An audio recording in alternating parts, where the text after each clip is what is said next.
Hey YouTube, Alfie here. Decided to make a video on how I do my center pole drapes. We don't run very many pole tents, but every once in a while we'll get asked to do someone else's pole tent.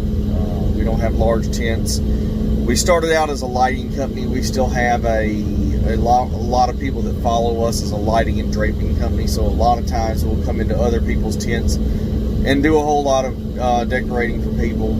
Sometimes people don't want tent liners, they want something custom. Sometimes they want center pole drapes. They call us for the lighting. There's actually other tent companies in our area that instead of doing the lighting themselves, they call us to do it. They tell the customer, hey, we don't do any lighting anymore. We recommend, this company here, and it's us a lot of times, which is great for us. And we make a lot of money on those jobs, and we enjoy doing them. We don't have to set up the tent, that deal with the tables and chairs, which you make a good bit of money on the tents, but the lighting you make a good bit on too. Either way, it works out really well. Someone was asking in the comments here a few weeks ago on one of the jobs we did how we do our center pole drapes. We didn't have a pole tent to do this week, but I had something going up that is very, very similar to a center pole to me.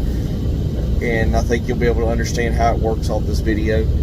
Then also we ran some lights down the poles in a past video, and someone was asking how we powered those lights. We use what's called zip plugs, or what I call zip plugs. They're phantom plugs. They have two little dots that poke in, or two little points that poke into the wire. You slide a backing onto them, it pushes them into it, and it works really, really well. I'll include some links in the descriptions for the things I use. Of course, to what I use to pull power off of string lights to power other lights. Sometimes we'll tee in another set of string lights on something. It works out really, really well to do that.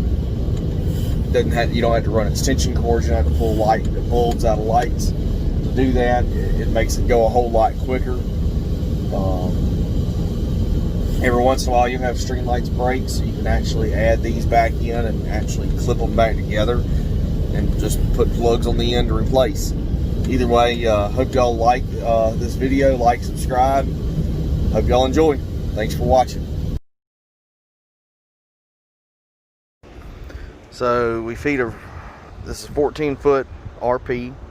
Rod pocket is the way we label our stuff. Rod pocket's there at the top where my hand is. What we've done is we've taken and run a zip tie through it. This is exactly how we do our center poles in our tents too. If we do center poles in a pole tent,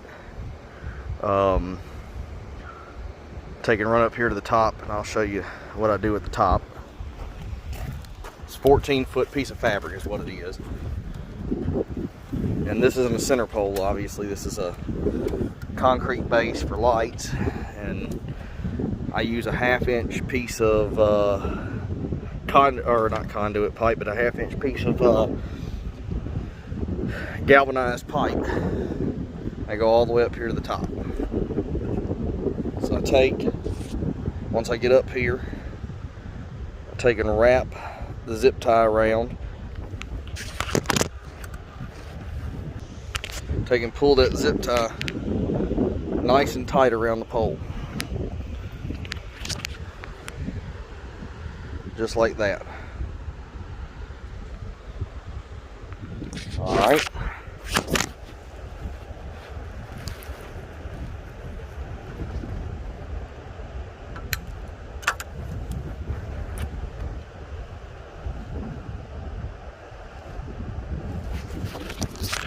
After it's pulled nice and tight, you can take and pull the fabric around on top of it, and you'll never notice it again. Then what we do,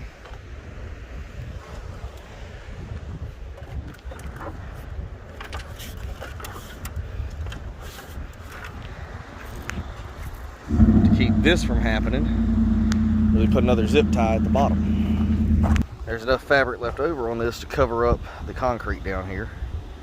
And then what we do if it's still flapping like this, which is rare, we're down by the beach, and that's why it's doing this, is right here is the Gulf of Mexico. You can see the blue water out there. But we're going to take and put some clips in here behind this.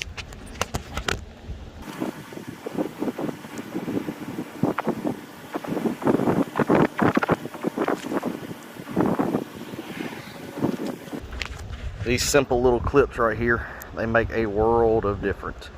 Just clip it in behind the fabric and it keeps it from flapping around.